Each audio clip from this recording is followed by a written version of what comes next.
Yo, what's up mga kabayan? Welcome back sa aking channel.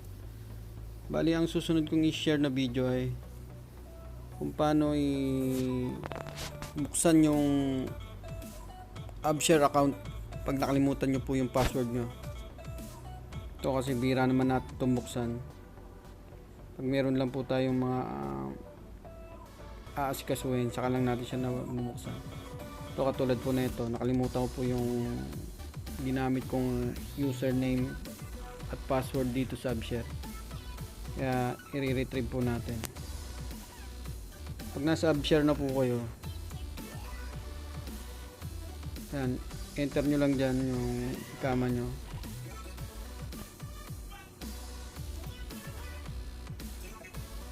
tapos punta ko po kayo dito sa forgot password. Ayan yung instruction nya. To reset your password, please fill the below details.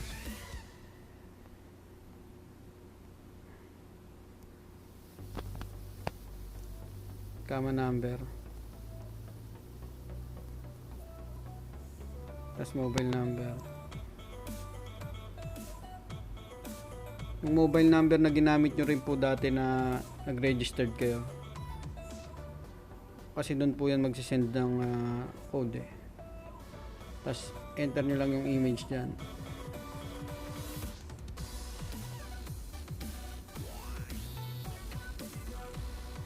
Tapos next.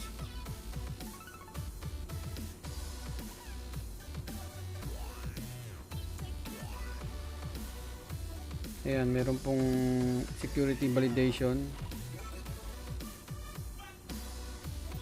I-click nyo lang po itong drop down na arrow. So ayan po yung lumabas na option, passport number saka dependents ikama number. Bali, passport number po yung sinelect ko. Ayan, enter nyo po yung passport number nyo dyan.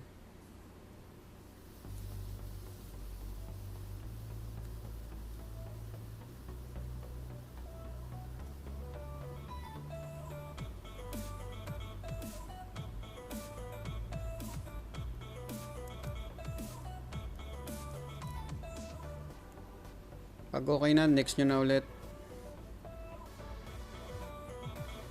Ayan, magsisend na ng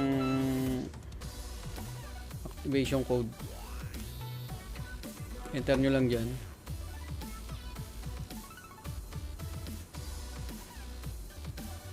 Tapos click nyo okay. Ayan, mag-send naman siya ng a temporary password pag mag-registered kayo.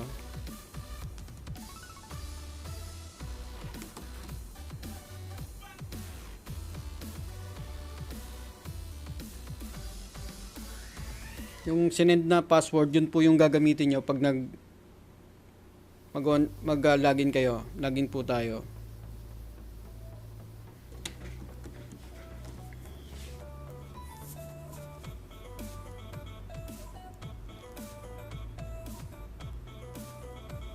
Tapos yung password, yung sinend po na temporary, enter nyo lang dyan.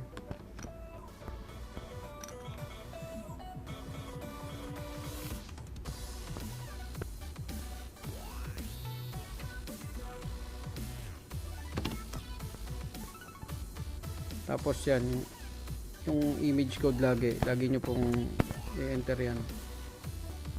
Tapos login. Verification code po ulit.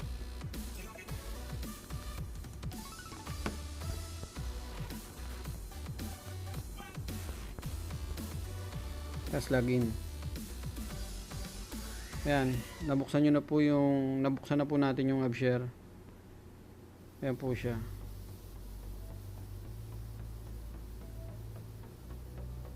And yun po yung instruction nya. You have registered successfully. Please log out now and retry the login after 30 minutes to use your AppShare account. Ila-log out po natin yung AppShare natin, tapos pagkatapos ng 30 minutes saka natin siya ulit i-login.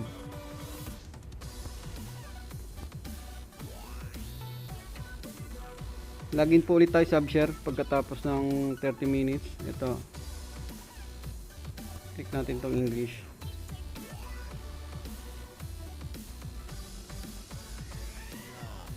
Enter nyo lang yung ikama dyan.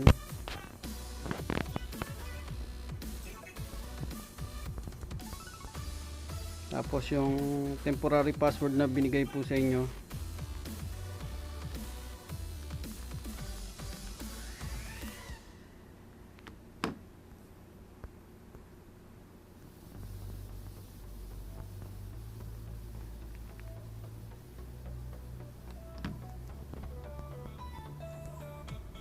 Tapos login.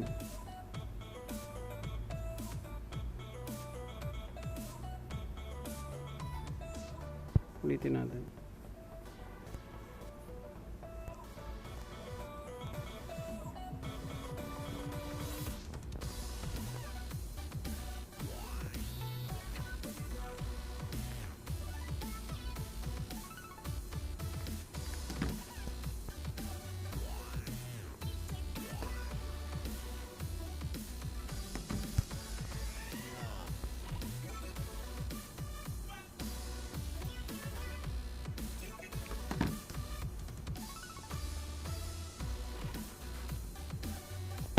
Dito tayo sa image code.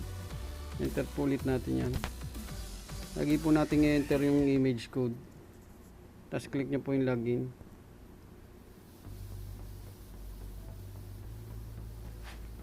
Yan, lagi po siyang nagsisend ng verification code.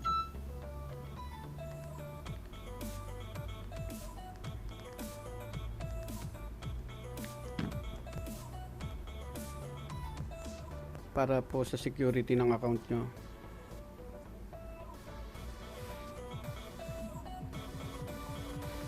Ayan.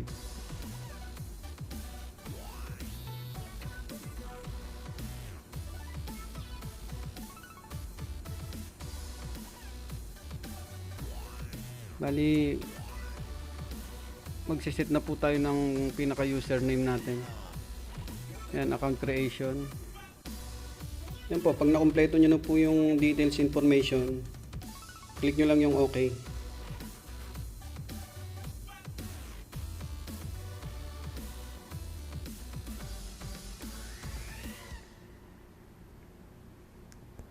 Yan, activation code po ulit.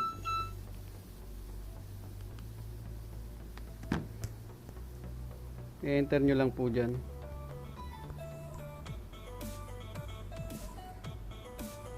Kama number.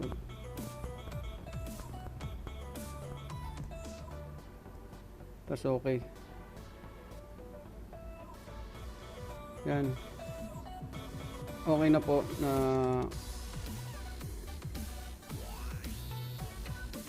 nagawa na po yung account natin. Yan. Your profile was created successfully in Portal. Please log out and log in na rin. Log out po muna tayo. Pag magla-logout po kayo dyan, dito po sa tatlong dot. Tapos, ayan, sa baba. Lagin na po natin yung ginawa nating account. Yung username na po mismo.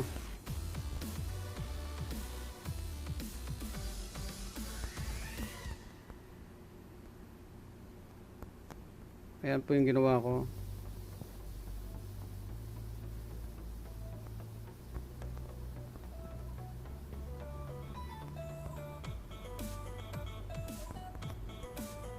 Tapos image code po ulit.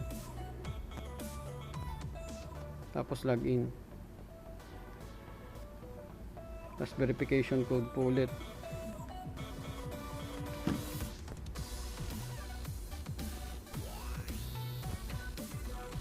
Login. Yan na po yung pinaka interface ng account natin. Ayan, may services. Pag may titingnan po kayo nyo, scroll nyo lang po yan. Ganoon lang po ang gagawin nyo kung sakali nyo makalimutan yung username at password nyo sa Upshare. Maraming salamat.